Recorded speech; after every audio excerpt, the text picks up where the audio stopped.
To buy an ETF on Fidelity, start by opening the Fidelity website and logging into your account. From the top of the screen, click on the Trade or Invest option, which will open a pop-up window.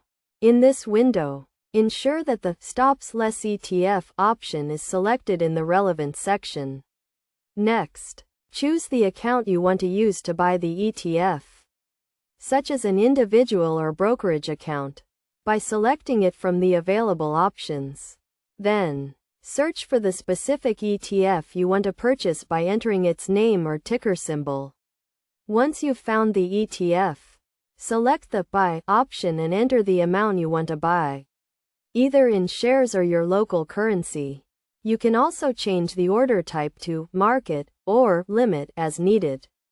After previewing your order, review the details to ensure you've selected the correct ETF and quantity, and then click the Place Order button to complete the purchase. Your ETF will then be bought and added to your Fidelity account.